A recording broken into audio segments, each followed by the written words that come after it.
Quand on pense aux femmes séduites par Zeus, on pense à la reine Alcmène, la mère du héros Héraclès aux 12 travaux. On pense encore à la reine Léda, qui a pondu 1 ou 2 œufs pour donner naissance notamment à Hélène, la plus belle femme du monde. On pense enfin à la princesse Europe, qui traversa la Méditerranée sur le dos du dieu sous les traits d'un magnifique taureau blanc.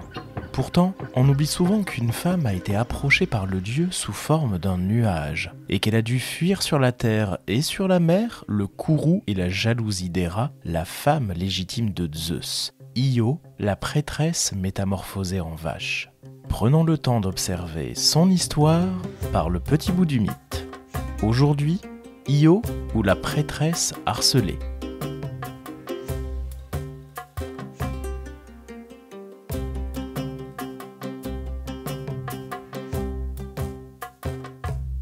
Notre histoire débute dans les terres argiennes, en plein cœur du Péloponnèse, en Grèce, dans la cité d'Argos. La ville est sous la protection de la déesse des mariages, Héra. Le roi Inachos avait fait bâtir un magnifique temple en l'honneur de la déesse, qu'il avait préféré à Poséidon. Inachos était fils d'Océanos et de Thétis, les titans de l'océan.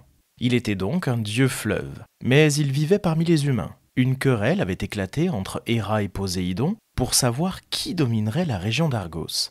Et Inachos, accompagné d'autres juges mortels, choisit Héra, subissant le courroux de Poséidon. Le dieu de la mer fait s'assécher le lit du fleuve chaque été.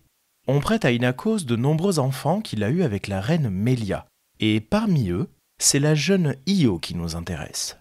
D'autres versions donnent à Io d'autres parents, principalement Iassos et Leucanée, ou encore Pyrène, un membre de la famille royale de Corinthe. Mais ce n'est pas ce que retiennent la plupart des auteurs, et notamment les auteurs de tragédies. On ne sait rien de la jeunesse d'Io. On apprend seulement qu'elle devient prêtresse de la grande déesse Héra, Héra dite argienne, c'est-à-dire celle qui protège la ville d'Argos, et Io lui est totalement dévouée.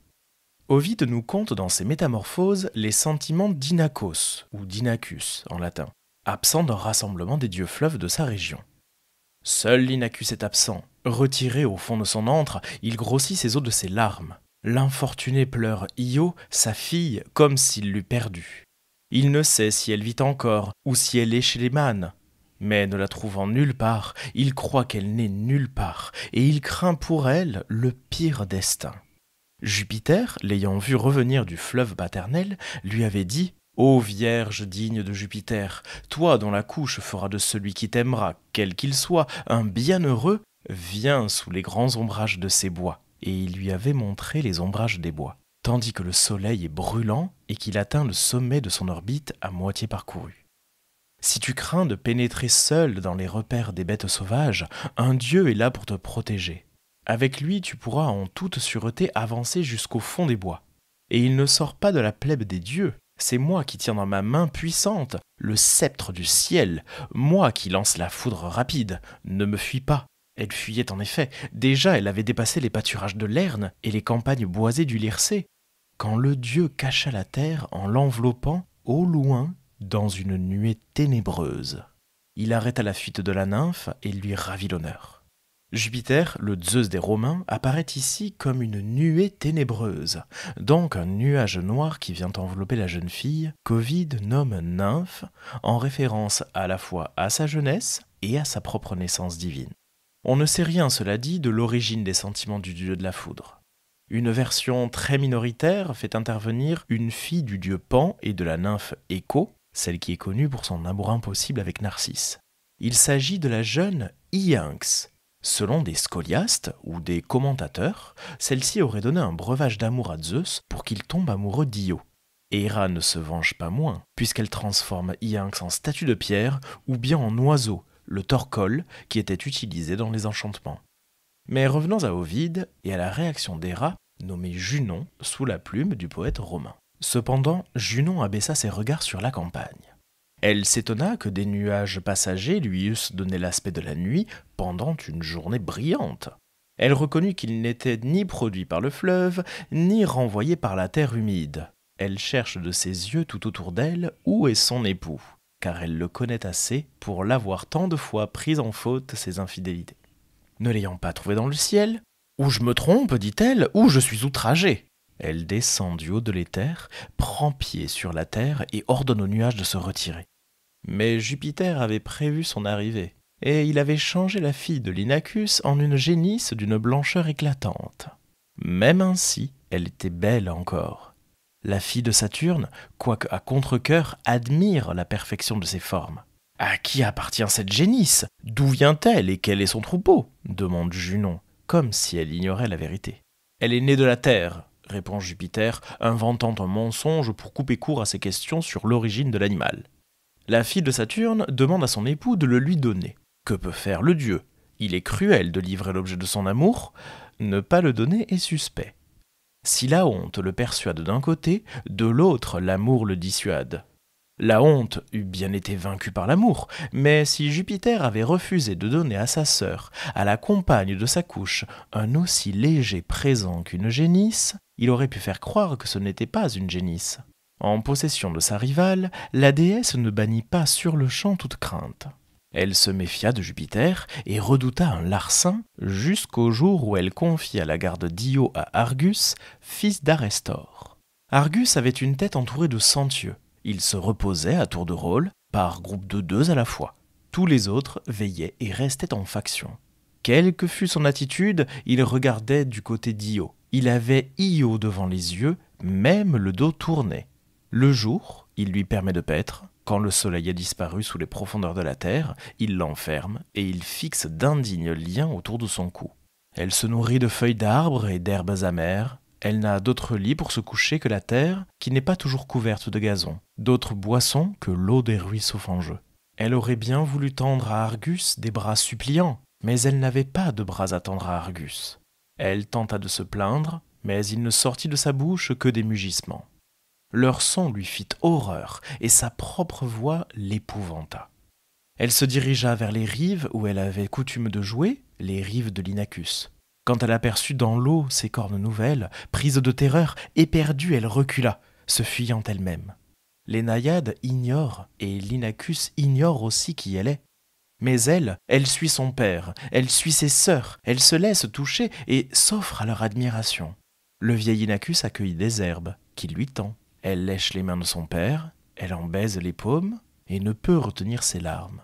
Si les paroles pouvaient lui venir, elle demanderait du secours, elle dirait son nom et ses malheurs. À défaut de paroles, des lettres que son pied a tracées dans la poussière ont révélé le triste secret de sa métamorphose. « Malheureux que je suis !» s'écrie l'Inachus, son père, et il se suspend aux cornes et au cou de la blanche génisse, qu'il entend gémir. « Malheureux que je suis !» répète-t-il. « Es-tu bien ma fille, que j'ai cherchée par toute la terre ?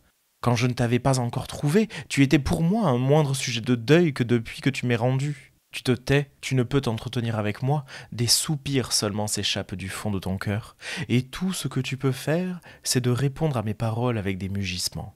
Et moi qui, dans mon ignorance, préparais pour toi la couche et les torches nuptiales, j'espérais d'abord un gendre, et puis des petits-fils. C'est maintenant dans un troupeau que tu dois avoir un époux. Dans un troupeau que tu dois avoir un fils. Et la mort ne peut pas me délivrer de si grands chagrins.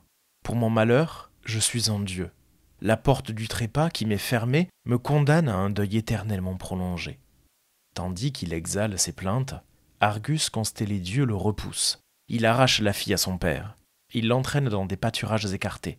Puis il va à quelque distance se poster sur le sommet du montagne élevé, et de là-haut, toujours assis, il fait le guet dans tous les sens. L'histoire d'Ovide pourrait s'arrêter ici, puisqu'Argos semble impossible à tromper. Mais le roi des dieux connaît des tours qui permettraient de mettre en déroute définitivement Argos sans agir lui-même à découvert.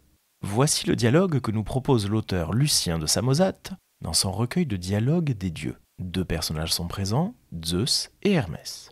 Zeus. Tu connais la fille d'Inachos, la belle enfant, Hermès ?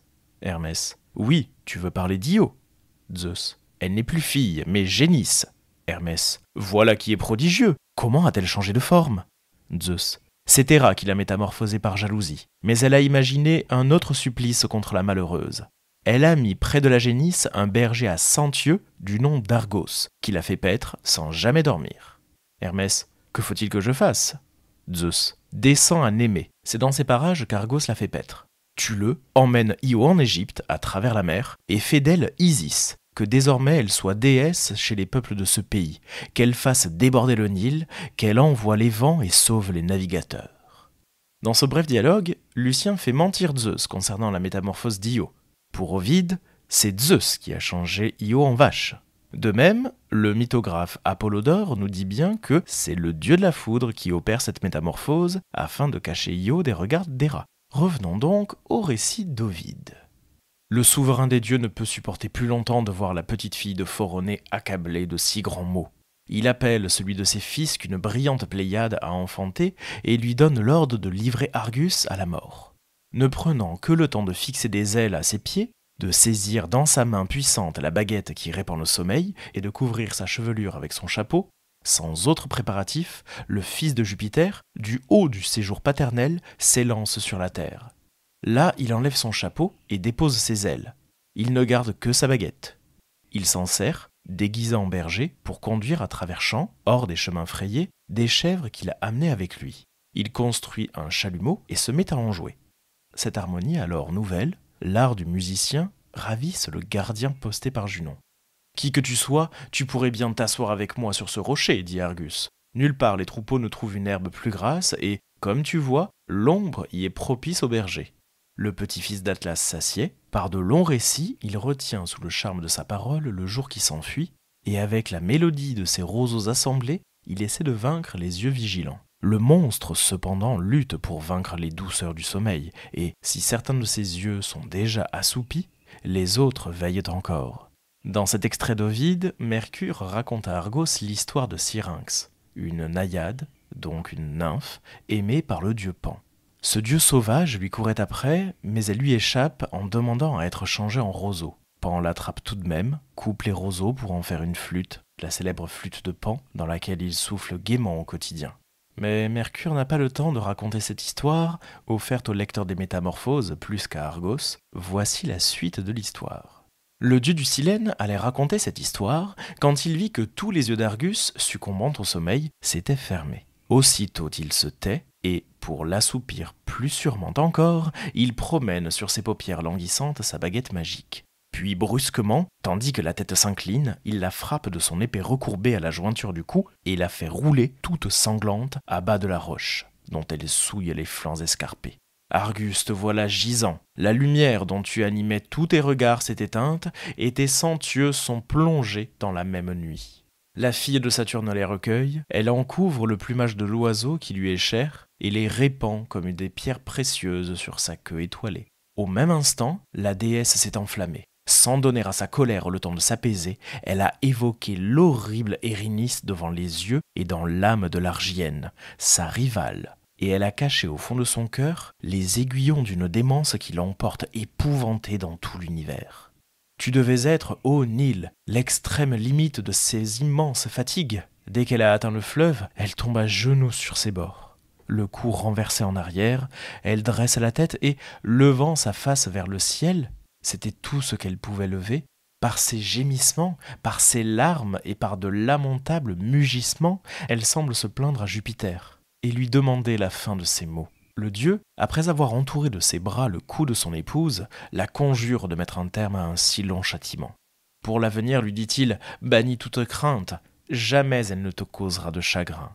Et il prend les étangs du Styx à témoin de son serment. La déesse apaisée, Io reprend aussitôt sa première forme. Elle redevient ce qu'elle était auparavant. Ses poils tombent de son corps, ses cornes décroissent, l'orbite de ses yeux se rétrécit, sa bouche se resserre, ses épaules et ses mains reparaissent, et chacun de ses sabots s'évanouissant est remplacé par 5 ongles. De la génisse, il ne lui reste que son éclatante blancheur.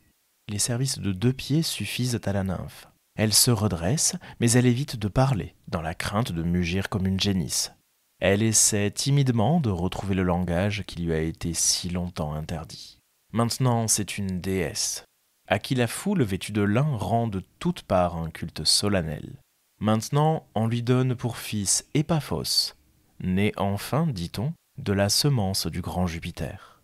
Bien des villes lui ont consacré des temples à côté de ceux de sa mère. Et pour les anciens, Io est rapproché d'Isis, comme l'a dit Zeus dans l'extrait de Lucien et le narrateur dans le poème d'Ovide. Isis est la grande déesse d'Égypte, la femme d'Osiris et la mère d'Horus. Isis était parfois représentée comme une femme à cornes de vache. Et Épaphos est quant à lui rapproché du dieu Apis, le dieu de la fertilité connu sous la forme d'un taureau. Mais n'allons pas si vite en besogne. Avant d'arriver en Égypte, Io traverse de nombreuses parties du monde et voici le récit qu'en fait Apollodore, mentionnant au passage un tout petit personnage qui a été oublié par Ovide, tout du moins qui va remplacer l'Érynie de tout à l'heure, c'est-à-dire la déesse vengeresse. Héra envoie alors un temps contre la génisse. Celle-ci gagna tout d'abord le golfe ionien, ainsi nommé à cause d'elle. Ensuite, après avoir parcouru l'Illyrie et franchi l'Émos, elle traversa le détroit qui s'appelait alors détroit de Thrace et qui s'appelle maintenant, à cause d'elle, le Bosphore, le passage de la vache. Elle s'en alla en Scythie et au pays des Cimmériens et, après avoir erré sur de vastes étendues de terre et traversé à la nage de vastes étendues de mer, elle arriva enfin en Égypte. Là, elle retrouve sa forme primitive et, sur les bords du fleuve Nil, elle met au monde un fils, Épaphos, c'est-à-dire la touchée. Héra demande aux courettes de faire disparaître l'enfant, ce qu'ils firent. Zeus, lorsqu'il l'apprend, tue les courettes. Io, de son côté, se mit à la recherche de son fils. Elle erra dans toute la Syrie. On lui avait révélé que son fils s'y trouvait, nourri par la femme du roi de Byblos. Et, quand elle eut trouvé Épaphos, elle revint en Égypte et se maria avec Télégonos, qui régnait alors sur les Égyptiens. Quant au fabuliste Hygin, il omet lui aussi le temps qui est censé suivre Io dans ses moindres déplacements. Voici ce qu'il dit. Mais Junon la terrifia et la contraignit, sous l'effet de la peur, à se jeter dans la mer, qui reçut le nom d'Ionienne. De là, elle nagea jusqu'en Scythie, ce qui valut au pays le nom de Bosphore. Et en Égypte, elle donna naissance à Épaphos. Dans une autre de ses œuvres, l'astronomie poétique, Hygin nous rapporte cette variante de l'histoire de la constellation du Taureau. On le mit au ciel, dit-on, parce qu'il a transporté sans encombre Europe en Crète, selon le récit d'Euripide. D'après quelques-uns, Io, changé en vache, obtint de Jupiter une réparation patente en prenant la place au ciel, de manière que la partie antérieure de son corps fut visible sous l'aspect d'un taureau. Mais le reste n'apparut guère. Le personnage d'Io apparaît aussi dans la tragédie Prométhée enchaîné, du dramaturge Échille. Dans celle-ci, on voit Prométhée après le vol du feu aux dieux pour le donner aux hommes. Comme châtiment, le Titan est enchaîné au mont Caucase et croise de nombreux personnages, dont Io qui intervient brutalement. Quel est ce pays, cette race? Qui dois-je dire que j'avais devant les yeux, battu de la tourmente sous un harnais de roc? Quelle faute expies-tu en te mourant ici? Révèle-moi donc en quel point du monde, malheureuse, m'ont porté mes erreurs. Ah, un temps de nouveau me taraude, infortuné. C'est le spectre d'Argos, fils de la terre. Là, terre, éloigne-le. Je m'épouvante quand je vois le bouvier aux yeux innombrables. Le voici qui s'avance, avec son regard perfide. Même mort, la terre ne le cache pas. Il sort des enfers pour donner la chasse à l'infortuné, pour la faire errer, affamée, sur le sable qui borde les mers. Prométhée et le cœur de la pièce tentent de rassurer Io, harassée par ce temps et rendue folle par Héra. Le Titan connaît le passé et le futur, et il sait dire à Io à la fois ses errances passées, mais aussi ses douleurs et sa tranquillité future. Il parvient même à prédire à Io les mésaventures de ses descendantes. Voici ce qu'il en dit. Il est une ville, Canope, à l'extrémité du pays, à la bouche même et sur un atterrissement du Nil. C'est là que Zeus te rendra la raison en t'imposant sa main calmante, d'un simple contact. Et pour rappeler comment Zeus l'a mis au monde, celui que tu enfanteras sera le noir Épaphos, qui cultivera tout le pays qu'arrose le large cours du Nil. 5 générations après lui, 50 vierges, sa descendance, reviendront malgré elle à Argos pour échapper à un hymen avec des proches, leurs propres cousins. Eux, dans la frénésie du désir, 1000 ans pressant des colombes, arriveront à leur tour chasseurs en chasse d'un hymen interdit. Mais le ciel leur refusera celles qu'ils convoitent, et la terre Pélage les ensevelira, vaincus par le meurtre à face de femmes, dont l'audace veille dans la nuit. Chaque épouse arrachera la vie à son époux et trempera dans son sang l'épée à double tranchant. Une seule, enivrée du désir d'être mère, se refusera à tuer le compagnon de son lit et laissera s'émousser son vouloir. Dans cet extrait, vous avez très certainement reconnu le mythe des Danaïdes, qui a déjà fait l'objet d'un épisode de ce podcast, celui sur Hypermnestre.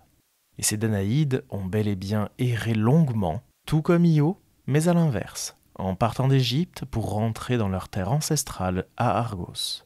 Prométhée parle aussi du descendant d'Io le plus célèbre, Héraclès, qui viendra le délivrer de son sort sur ordre de Zeus. Malgré ces prédictions de Prométhée, on ne sait rien de la fin de vie d'Io auprès de Télégonos, ce roi qu'elle aurait épousé, ou tout du moins auprès de son fils Épaphos, qui s'installe durablement sur ses terres en épousant Memphis, la fille du Nil, et en fondant la ville du même nom.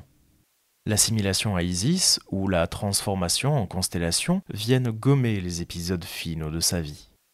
Et c'est ainsi que s'achève notre parcours dans l'histoire d'Io, qui aura parcouru une bonne partie du monde, à la recherche d'une terre où vivre saine et sauve, puis même à la recherche de son propre fils. Tout cela après avoir été longuement harcelé par la colère des rats et le temps qui lui avait été lancé comme une érignie qui suit un meurtrier. Il s'agit d'un épisode spécial publié dans le cadre du Podcaston. De nombreux créateurs de podcasts se réunissent cette semaine pour aider des associations et des ONG à recueillir des fonds. Je vous donne de plus amples informations en description de l'épisode et vous laisse vous rendre sur le site internet du Podcaston. Plusieurs podcasts du label Tout Savoir ont participé. Vous pouvez d'ailleurs retrouver notre épisode commun. Merci d'avoir écouté cet épisode du podcast par le petit bout du mythe. N'hésitez pas à vous abonner à ce podcast sur votre plateforme de streaming préférée et à laisser 5 étoiles sur Apple Podcasts et Spotify. Partagez cet épisode sur les réseaux sociaux pour que nous soyons toujours plus nombreux à faire vivre ces petites histoires de la mythologie. Vous pouvez prolonger l'aventure en lisant certains ouvrages qui ont été cités. Je vous mets la bibliographie en description et dans l'article du jour sur le site du podcast. Le tout accompagné d'un dossier documentaire. À bientôt pour un nouveau coup d'œil par le petit bout du mythe.